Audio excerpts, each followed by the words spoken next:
কবি নজরুল সোহরাওয়ার্দী কলেজ ও ডক্টর মাহবুবুর রহমান মোল্লা কলেজের শিক্ষার্থীদের মধ্যে গতকালের সংঘর্ষের পর আজ যাত্রাবাড়ী ও ডেমরার পরিস্থিতি শান্তিপূর্ণ রয়েছে।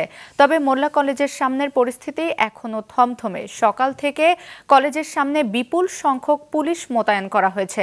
বন্ধ রয়েছে কলেজ, ভেতরে কাউকেই যেতে দেওয়া হচ্ছে না। সকাল থেকেই কিছু শিক্ষার্থীকে কলেজের সামনে অবস্থান নিতে দেখা গেছে। কলেজ ভবনটি দেখতে ভিড় করছেন উৎসুক মানুষ। কলেজের অধ্যক্ষ জানান, শিক্ষার্থীদের সংঘর্ষে বহিরাগত কেউ সুযোগ নিতে পারে, কিন্তু রাজনৈতিক ইন্ধন ছিল না বলে তিনি মনে করেন।